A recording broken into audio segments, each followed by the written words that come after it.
Welcome to the second lecture on cosmology.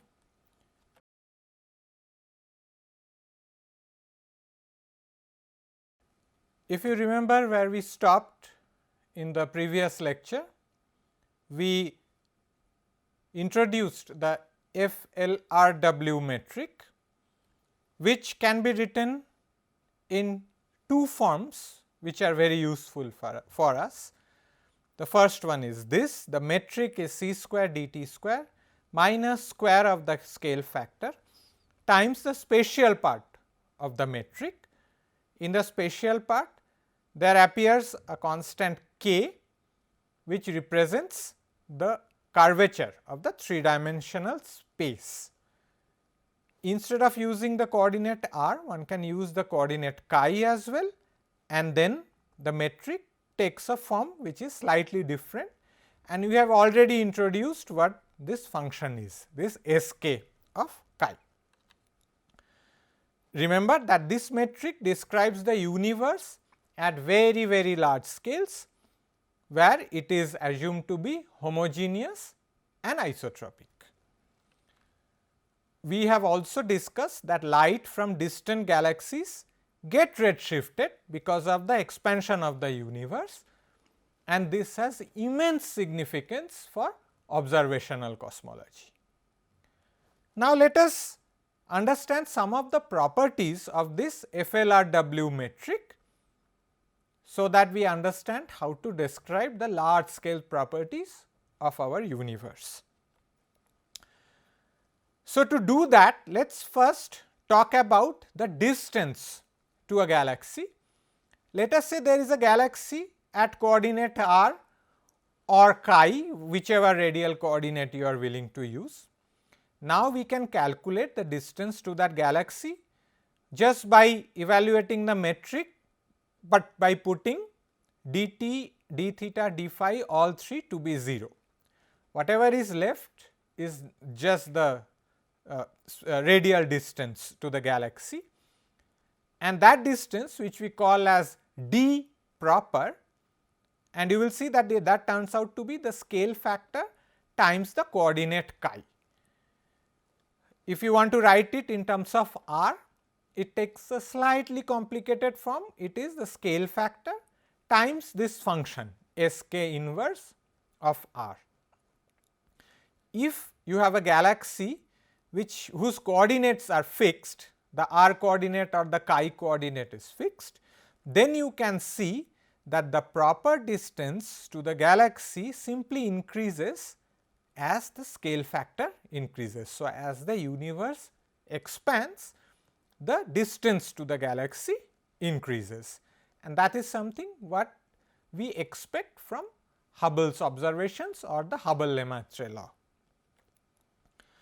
We can also try to calculate the velocity with which the galaxy is moving, and that is nothing but v proper given by the derivative of s, the time derivative of s with respect to time, times chi.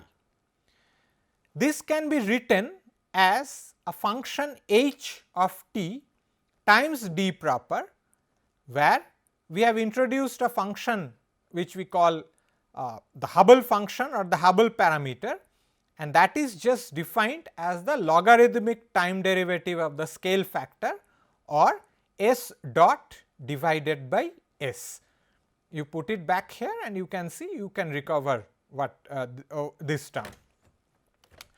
So, you can then understand that the velocity with which the galaxy is moving has a linear relationship with the distance to that galaxy. The proportionality constant, so to speak, is not really a constant. It is constant in the sense it does not depend on the spatial coordinates, but you can say it depends on time. So, rather than calling it a Hubble constant like what we did in the first lecture, we should call it the Hubble parameter. And again, as you will soon see, this Hubble parameter is going to play a very important role in cosmology throughout. If the galaxy is very close to us, then the time of measurement corresponds to today's time, t equal to t naught, and then what we will do is we will just replace ht by its value today, which we call h naught, and then v proper is just written as h naught times d proper, and often this is interpreted as Hubble's law in its traditional form, velocity proportional to distance with a constant proportionality factor, which we call h naught, okay, the present value of the Hubble parameter, that is. This Hubble constant or the Hubble parameter is actually quite interesting and quite useful.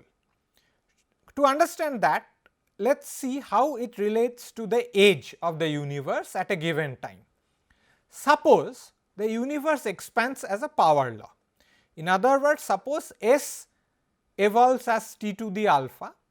If the value of S today at t equal to t naught is S naught, then this relation holds, and let us say alpha is a quantity which is of the order of 1. What are the values of alpha and how it is found, we will come to later, but let us for the moment assume that the universe expands as a power law. If that is the case, then you can calculate the Hubble parameter just by taking the derivative, time derivative of this quantity, and you can show that the Hubble parameter is nothing but this alpha by t. If you evaluate this expression today at present time, then h naught will be nothing but alpha by t naught. Both these expressions tell us that ht or the inverse of it approximately measures the age of the universe at that epoch t. Of course, the exact age will depend on the value of alpha. On top of that, this simple assumption that the universe expands as a power law is not completely true. So, the age will be related to the Hubble constant or the Hubble parameter by expression which is slightly more complicated.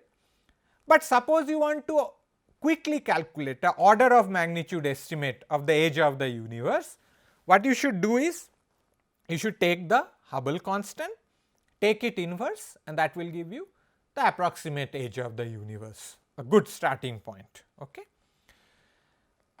The present value of h naught is often parameterized in this form.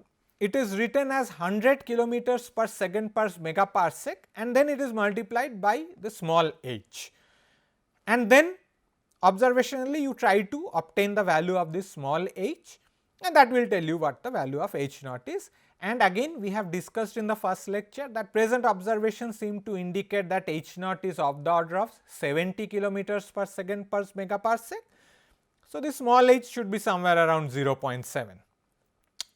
If we use this, we can actually work out the corresponding time scale, this t naught from this h naught, putting alpha to be 1. So, we are only calculating an order of magnitude estimate. You do that and you will find that t naught turns out to be somewhere of the order of 10 billion years. In fact, that is not very far from the age of the universe as we know today. So, you can clearly see just by measuring the Hubble constant or the Hubble parameter, we can quickly estimate what would be the age of the universe, the time elapsed from the Big Bang till today. Okay. So, that already tells you how important this parameter can be. Now, we can ask a slightly deeper question. Can we derive the Hubble-Lemaitre law from the FLRW metric? You would say that we have already seen that FLRW metric implies that the velocity is proportional to distance. So, have not we already derived the Hubble-Lemaitre law? It is actually slightly more subtle than that, because Hubble and Lemaitre, what they used was the data on distance to the galaxy and plotted it against the redshift measured.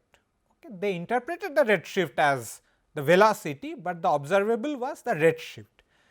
In fact, the redshift distance relation was also linear as we saw in the last class. So, it was written as c times redshift equal to the Hubble constant times d. Can we get this law from the FLRW metric? Remember, from the FLRW metric we already know how to calculate distance, we just did it a few slides back.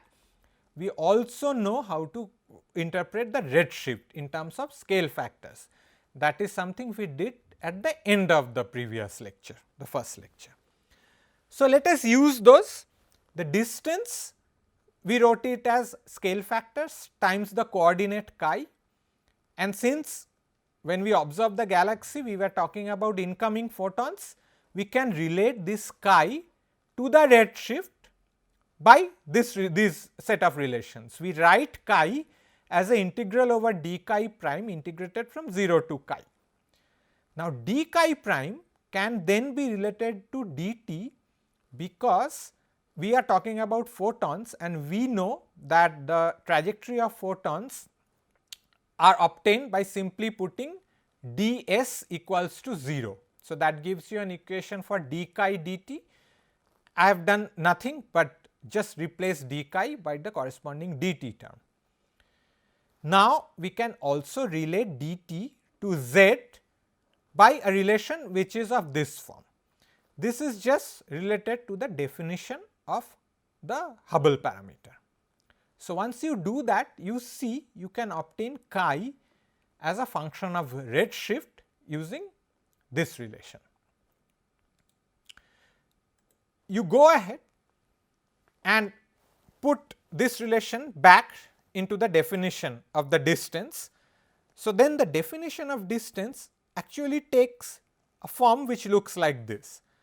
The distance is c, the speed of light, divided by 1 plus z, then an integral over redshift from 0 to z, and the integrand is nothing but 1 over the Hubble parameter.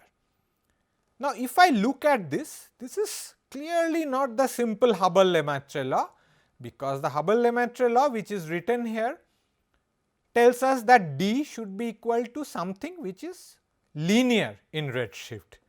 This is not linear in redshift, not only that, it depends on the Hubble parameter. So, what is going on? Can't we recover Hubble's observations from this metric? We can, and to do that we have to understand that the galaxies Hubble observed were actually quite close. In fact, their redshifts were really small, much less than 1. Now, if this redshift is actually very small, it is much less than 1, what we can do is we can assume that this Hubble parameter is almost constant between redshift of 0 and the maximum redshift Hubble observed, which is still a very small quantity. In that case, this Hubble parameter can be replaced by its present value h naught and it comes out of the integral. Then you solve this integral and again put the take the limit z to be 0 or much less than 1 to the linear order, you find that the distance is indeed related to the redshift by a linear relation. This is the traditional Hubble-Lemaitre law. To derive this, we had to assume that the redshifts are very small. So, this holds only for nearby galaxies. You can ask what happens for very far galaxies. Of course, in general you have to use a relation which will look like this. So, it will not only have terms proportional to redshift, it will have higher order terms. In principle, it can be a very complicated function also. It will depend on how the Hubble parameter evolves with redshift. In general, one can also do some kind of a Taylor expansion of this distance measure. If you do a Taylor expansion, what you will find is that the lowest order term is proportional to redshift, the traditional Hubble-Lemaitre law. The next order term, which is proportional to redshift square, picks up this kind of a term, which I have written it as 3 plus q naught, where q is nothing but the deceleration parameter which is defined here, and it involves now the second derivative of the scale factor, and it also has the first derivative in the denominator. So, this is called a deceleration parameter, and when it is evaluated at today's time we call it q naught, and that is the next order term. And then you will have higher order terms which I did not show, but one can in principle calculate, and you will get a infinite series basically. So, that tells you that the distance redshift relation in general is more complex than what is implied by Hubble-Lemaitre law. Hubble-Lemaitre law is just the low redshift version of this complicated expression, or better you can use just the full expression. Okay.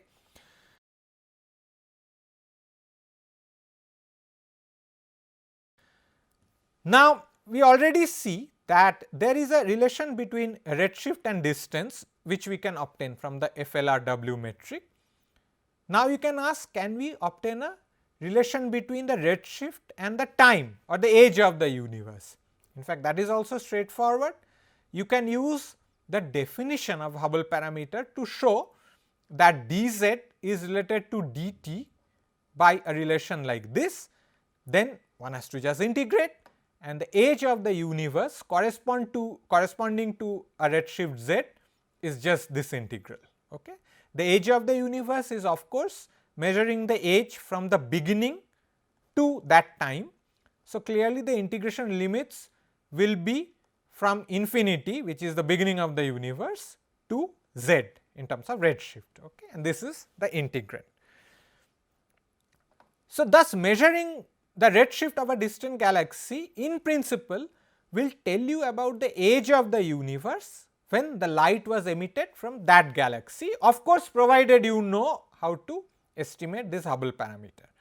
So, in other words, if you know this Hubble parameter, its evolution with respect to z, then the moment you know a redshift of an object, you know what was the age of the universe at that time.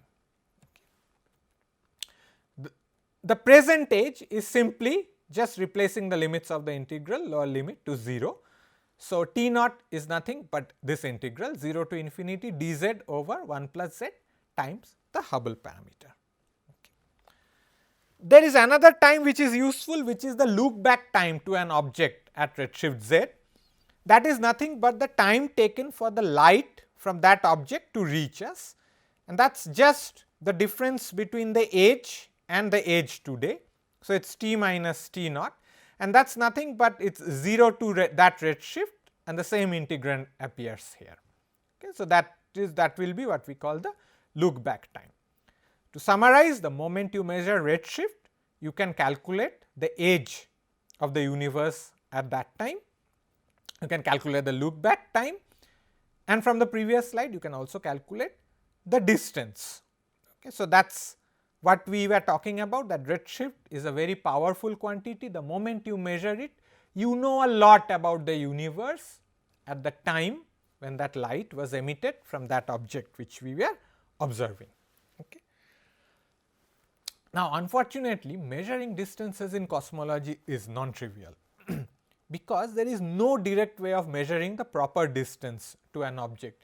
You are really not going to take a ruler or something like that and measure the distance between us and a distant galaxy. So, that is simply not going to work. You have to find some other ways.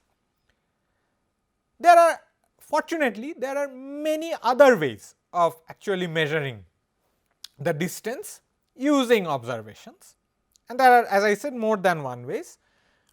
Now, two of them are very popular and useful. The first one is where you measure the angular size of the object, the angle that it subtends in the sky, and somehow if you can find out its intrinsic size, suppose you have already observed objects of similar kinds and you know that they are all identical in size. In other words, suppose they are standard, what we call standard rulers, then we can estimate the distance. So, you know its intrinsic size, you know the angle it has subtended. So, you can appropriately take ratios and that will give you the distance to that object. This is known as the angular diameter distance. There is another way of defining the distance. Just like in the previous case, we use the angular size and intrinsic size, the relation between them. You can similarly use the relation between flux and luminosity. So, suppose a galaxy or a distant object is emitting light, we will observe what we call the flux from that object. So, suppose we can measure the flux from the distant object quite accurately and somehow we know the intrinsic luminosity. For example, if it is a standard candle, then we can estimate the distance to that object, and this measurement of distance is called the luminosity distance. So, you can clearly see there are two ways of measuring the distance, and depending on what method you use, you give it a different name. You either call it the angular diameter distance or you call it the luminosity distance. The question is how are these things related to the proper distance, which is the true distance to that object. So, let us go forward and let us first talk about the angular diameter distance. What does it represent? So, assume there is a galaxy somewhere far away and its intrinsic linear size is d. We know it from somewhere, some physics, some astronomy, some astrophysics, somebody has told us what its intrinsic size is, and it subtends an angle delta theta. This angle we think we should be able to measure, because we will observe this galaxy in sky and this angle is something which is directly measurable. So, as we said, if we know the intrinsic size and if we can measure this delta theta, then the distance to the galaxy, which we call is as angular diameter distance, is simply d by delta theta. The proper transverse distance d, which is this, of the object which has subtended an angle delta theta, and suppose it is at a distance, a coordinate distance chi from us, that can be obtained by simply putting dt, dr, d phi to be 0 in the metric, and you will be able to show that the proper transverse size is the scale factor times this function sk of chi times delta theta. So, the angular diameter distance is then dA, which is d by delta theta, and that is nothing but the scale factor times the sk of chi. Okay. We can write it in terms of z or the redshift, because redshift is the most observably relevant quantity. In terms of redshift, this becomes, which it looks like this, dA is given by the value of the scale factor today times the same sk of chi divided by 1 plus z, where chi is related to the redshift by this relation. Okay. So, it is slightly more complicated. First you have to, for a given redshift you have to calculate chi, then you have to put chi here, calculate this function which is either sine or sine hyperbolic, or maybe if it is flat it is just chi. So, then we will be able to calculate the angular diameter distance to that object cosmologically. Okay. So, this is the expression for angular diameter distance. You can clearly see that in general the angular diameter distance is not equal to the proper distance. The proper distance was simply proportional to chi. However, for flat models, if k equal to 0, then what happens is this sk chi becomes chi, and it turns out that this dA simply becomes the proper distance. So, only for flat universe the angular diameter distance is equal to the proper distance, otherwise the angular diameter distance is not measuring the proper distance, is measuring something which is slightly more complicated, and that is happening because of the curvature of the universe. The next thing we discussed was the luminosity distance. So, how do we estimate the luminosity distance? We said that it has to do with the relation between the flux and the luminosity of an object. So, imagine there is a galaxy, it is emitting light in all directions, and we on the earth receive it over some area.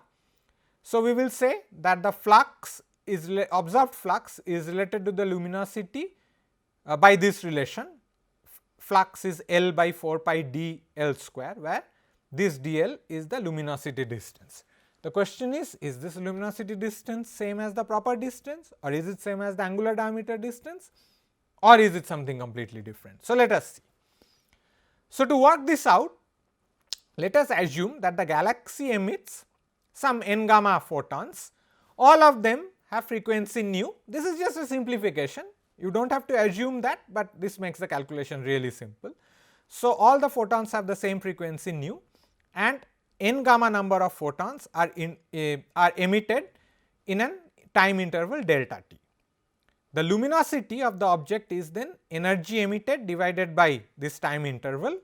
Energy emitted is just the number of photons emitted times the energy of each photon, which is Planck's constant times nu, divided by the time interval, which is delta t. So, this is the luminosity of the object, the intrinsic luminosity. The flux received, on the other hand, will be the energy received divided by not only the time, but also area. So, the flux is energy per unit time per unit area. Suppose no photons are lost between the galaxy and us, then we will receive the same number of photons. Each of them will now have a different frequency nu naught. So, the energy will be different h p nu naught. It will be received over an area delta A over some time delta t naught. Okay. So, let us now understand what are these quantities nu naught, delta t naught and delta A. Clearly, the photons will actually be distributed over a sphere which has a surface area given by this relation. This again can be obtained simply from the metric, the angular part of the metric, and so dA turns out to be the 4 pi s naught square times sk square of chi. Okay. So, this is simply integrating over the angles. So, we have got delta A. The frequency received is not going to be nu, rather they will be nu naught, and nu naught will be related by nu by the ratios of the scale factors. Remember cosmological redshift, we did it in the previous lecture. So, nu will be nothing, will be nothing but related to the nu naught by a relation which will look like this. Nu naught is equal to nu divided by 1 plus redshift. The arrival time interval will also be changed. Again go back and try to remember the derivation we did for the redshift, okay? The time interval between two wave crests. So, a similar derivation will go through here. So, the time interval will get changed to delta t times 1 plus redshift. So, then we can just work out the flux. The flux we already have the relation here. Now, replace nu naught by the corresponding expression by nu, replace delta A by this area and replace delta naught and write it in terms of delta t. Then you simplify, you can see that there will be terms which will be which will have n gamma h p nu divided by delta t. That is nothing but the intrinsic luminosity, everything else remains, and that is what I did. I simplified things quite a bit. Now, we know the relation between flux and luminosity, and now using this relation we can define a distance which is nothing but the luminosity distance, and the luminosity distance turns out to be the present value of the scale factor times this function of chi times 1 plus z. Now, you see this is clearly not equal to the proper distance. This is not also equal to the angular diameter distance. In fact, if at all, it is angular diameter distance times 1 plus redshift the whole square.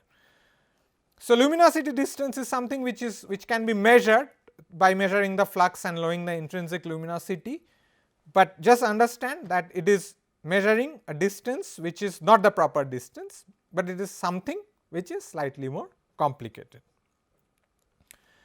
Now, it turns out that this luminosity distance has been used very nicely to actually measure distances to objects at much larger distance, and from that we have learnt a lot about cosmology. Now, the main difficulty in measuring the luminosity distance is to know the intrinsic luminosity. So, to know the intrinsic luminosity, you have to find what we call the standard candles. It turns out there are some astronomical objects which are called the supernova of a particular type 1a, which can play the role of the standard candles. These supernova are transient sources. So, you see a supernova explosion and the observed flux then decays with time. So, as you observe them as a function of day, you will see that the observed flux is going down as days progress. What has been plotted here is something, the brightness of various supernova versus the time, the days, and as I said, it's going down after the explosion. Different supernova show different kinds of curves, but you can see they are very similar. In fact, if you apply the appropriate scaling, which is done in the lower plot, the points actually for different supernova fall on top of each other. This property can be used to get a measure of the intrinsic luminosity of the supernova and that is what is done. Because the nature of this decay of the light curve is very similar, they can be used as standard candles, and using this technique it has been possible to measure the luminosity distances to this supernova up to a proportionality constant. And of course, since this supernova one can take the spectrum of them, you can see various lines, you can measure the redshift to this supernova as well. So, you can measure the luminosity distance and the redshift. So, what you can do is you can just plot. This would be very similar to what Hubble had done. Hubble had also measured the redshift. He found the distance using some other way and he just plotted the distance against redshift, and that essentially told us about the expansion of the universe. Now, we are actually doing exactly what Hubble is doing, except that we have a slightly more sophisticated way of measuring the distance, and that works for large redshifts, much larger than Hubble could have imagined.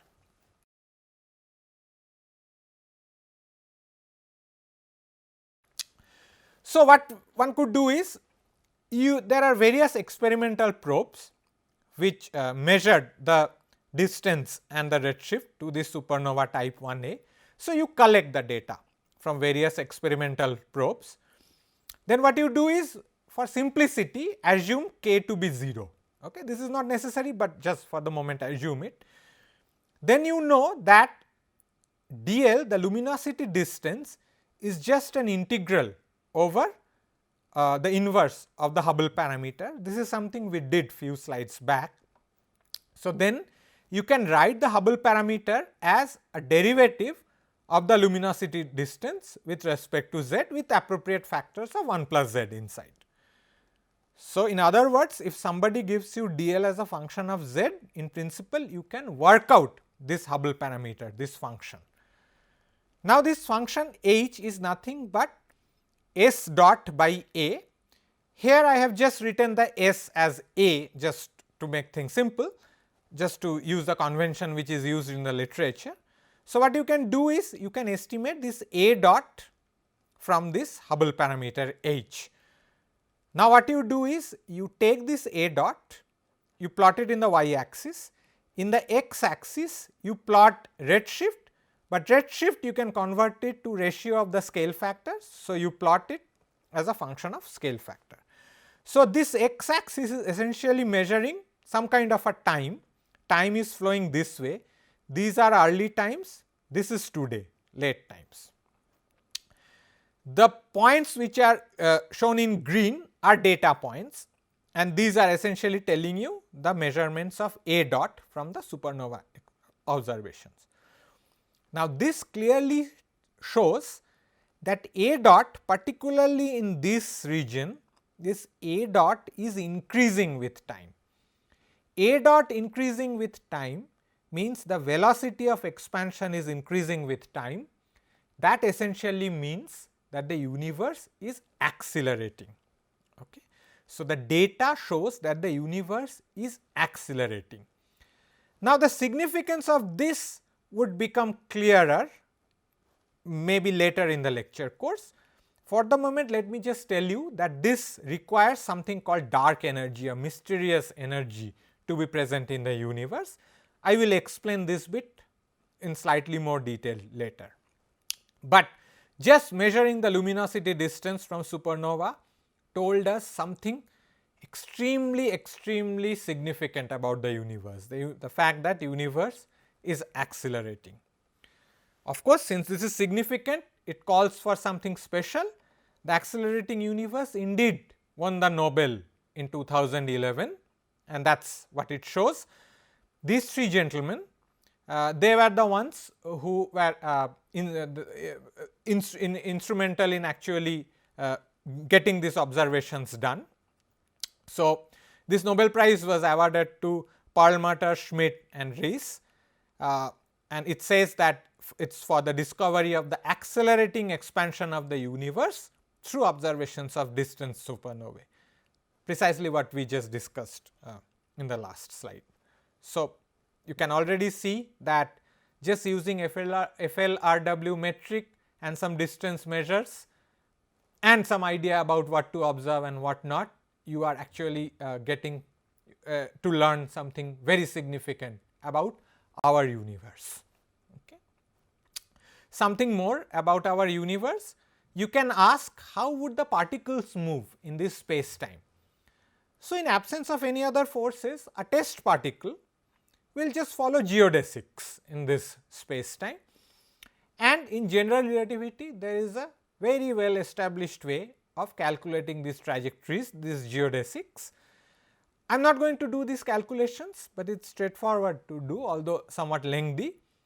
But these geodesic equations will again imply that the 3 momentum of the particle, the momentum of the spatial corresponding to the spatial part, will evolve as S inverse of t.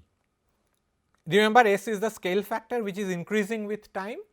So, which means in absence of any other forces, the momentum of the particles would decrease and would decrease exactly in the proportion in which the universe is expanding. Now, if you are talking about ultra relativistic particles, which means that their energies are much larger than the rest mass, then their energies are simply proportional to the magnitude of the momentum. Since the magnitude of the momentum goes as S inverse of t, the energy will also go as S inverse of t. In fact, for photons, which are the extreme examples of ultra relativistic particles, we know that the energy is related to the frequency by E equal to h nu. Since E goes as 1 by S, nu will also go as 1 by S. So, nu will actually increase it will decrease as S increases. As the universe expands, the frequency will decrease, and that is simply the cosmological redshift which we derived earlier. This is just another way of the geodesic way of deriving it. For non-relativistic particles, on the other hand, you take the kinetic energy. The kinetic energy is nothing but p square over 2m. P, it turns out, still evolves as S inverse. So, the energy will go as 1 by S square. Okay. So, for non-relativistic particles, the kinetic energy falls faster. Okay. It falls as 1 by S square, whereas for radiation it goes as 1 by S. The temperature, suppose you have a collection of particles, you can define the temperature, and the temperature will be proportional to the average energy. For ultra relativistic particles, since the average energy will go as 1 by S, the temperature will also be proportional to 1 by S. So, as the scale factor increases, the temperature will go down. So, if the size doubles, the temperature will decrease to half of its value.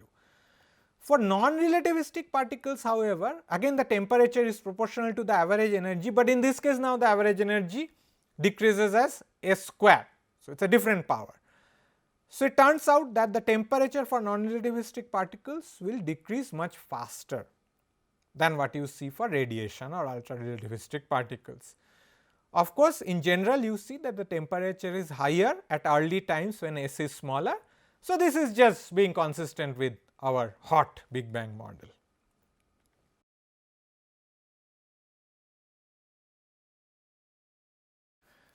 So, now we move to understanding the dynamics of the universe.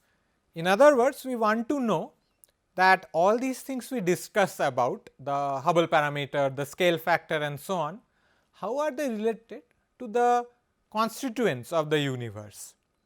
Now, to do that, let us first understand that if the curvature is known, the expansion of the universe or the evolution is characterized by just one factor of time, the scale factor, which we wrote it as S of t. Now, we can use the Einstein's equations, which describes the dynamics of the space time, and that will relate this function S of t to the constituents of the universe. Before just jumping into the Einstein's equation, let us try to understand how to idealize the constituents which make the density of the universe. So, we idealize the universe as being filled with a perfect fluid, and that fluid must be homogeneous, because we need to preserve homogeneity of the universe at large scales. Not only that, the fluid must be at rest in the reference frame of these cosmological observers or the fundamental observers. If it is not, then its velocity would allow us to identify one preferred direction, and then the isotropy will be broken. Okay. So, when smoothed over large scales, this fluid has to be at rest. In that case, the stress energy tensor of this fluid will take a form which will be diagonal, with the diagonal elements being rho times c square, where rho is the density, then minus p minus p minus p, where p is the pressure. The fact that the 0 0 component is positive and the other diagonal components are negative is because of the convention we chose for the signature of the metric. Because of homogeneity, of course, both rho the density and p the pressure can only be functions of time, they cannot depend on the spatial coordinates. Now, before going into the Einstein's equation, let us consider the equation of motion or the conservation equation for this stress energy tensor, which is nothing but that the fact that the covariant derivative vanishes. You can work out that zeroth component or the time component of this equation, and you should be able to show again quite easily that this reduces to a differential equation which tells you that the time derivative of the density rho is nothing but 3 times S dot by A rho plus the pressure. Okay. Now, I have written the same equation with the factors of C now included appropriately. What we can do is we can manipulate the terms and rewrite this equation in a slightly different form. What you can show is that this differential equation can be written as d dt of this quantity rho c square times s cube being equal to minus pressure times the time derivative of s cube.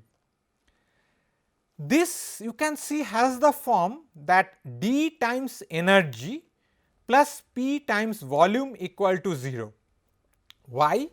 Because rho times c square is kind of energy density times s cube, which measures the kind of volume, gives you the energy. So, the quantity in these brackets measure the energy, and similarly this quantity s cube, as we discussed, measure the volume. Okay.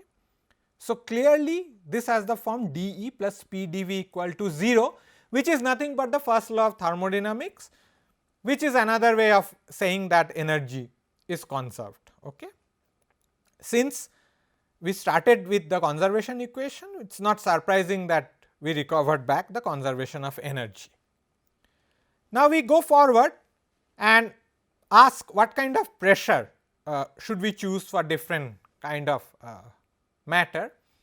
If we are dealing with non-relativistic matter, we know that the pressure is related to the density by just rho kt by the mass of the constituent particles. Now, kt simply measures the average energy. So, I can replace to the order of magnitude kt by mv square. So, the pressure then becomes of the order of rho times v square. So, if I now ask the question what is the quantity p by rho c square, because p and rho c square come together in equations, p by rho c square turns out to be of the order of v square by c square, and since we are dealing with non-relativistic matter, this quantity is negligible, it is much less than 1. So, for non-relativistic matter, we are well justified in neglecting the pressure, we can just put pressure to be 0.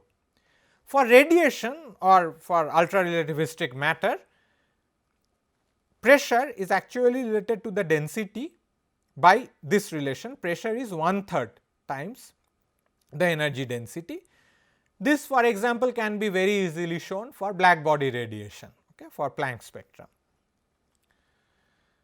Now, as we see that there are various components of matter, what we can do is, let us assume in general that the pressure is related to the density by equation of this form, P is W times rho c square. This equation is often called the equation of state. Now, if P is W rho c square, we can put this back into the conservation equation, either this equation or that equation, whichever you like. You can show that that would imply that rho has to evolve as s to the power minus 3 times 1 plus W. For non-relativistic matter, we have W going to 0 because pressure is negligible. So, in that case rho evolves as 1 by s cube. This is nothing but the decrease in density caused by the expansion of the volume. Since the volume expands as s cube, the density goes down by the same factor. For radiation, W is 1/3. So, you can put the value of W here and you will be able to show that rho actually evolves as 1 by s to the power 4. This decrease is actually caused by two effects. One is the volume expansion, which gives you a factor of 3, but on top of that, for radiation you have this redshift of frequency or the redshift of energy. So, that gives you another extra factor of s. So, that is why you get this s to the power 4. So, the energy density of radiation decreases faster than the energy density of matter by this one extra power. We will talk about other components of matter later as and when we need, but let us get to the Einstein's equation. So, the Einstein's equation you form is simply that the Einstein tensor is equal to some proportionality factor times the stress energy tensor. We can work out the Einstein's tensor for the FLRW metric and we can find out the resulting equations. The resulting equations, one of them is this, it is s dot square by s square plus the curvature term c square divided by s square is given by essentially the density of the which corresponds to the stress energy tensor. There is another equation which gives you the second derivative or the acceleration of s.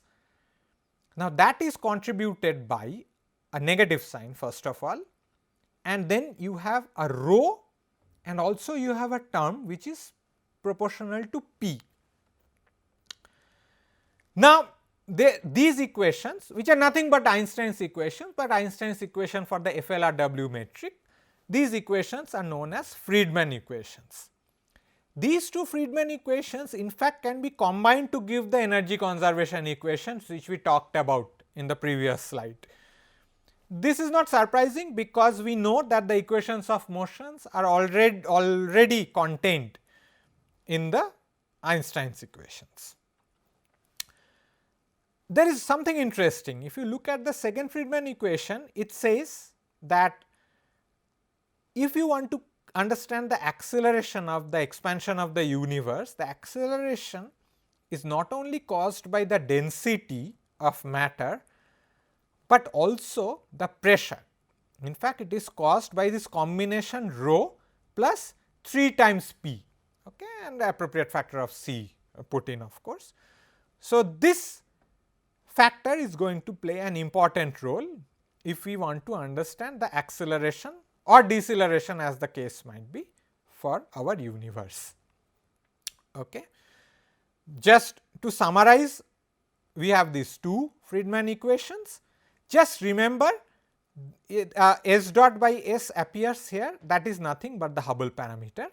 There is this conservation equation that is already contained in the Friedman equation. So, out of these 3 equations only 2 are independent. From the conservation equation, we also know that if there is a matter component where pressure and density are related by a equation of state of this form, then the density needs to be evolving as S to the minus 3 into 1 plus W. In fact, this proportionality factor you can normalize it to present day, then you can write rho as being equal to rho naught, the density today, times the ratio of the appropriate scale factors and the same power. Okay.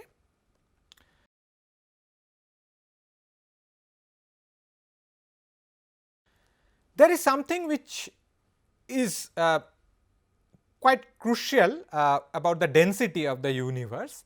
So, for that, imagine a universe which is flat, k equal to 0. Then the expansion rate is related to the density by a equation which looks like this, Hubble parameter square being proportional to rho. This is nothing but the first Friedman equation where we put k equal to 0.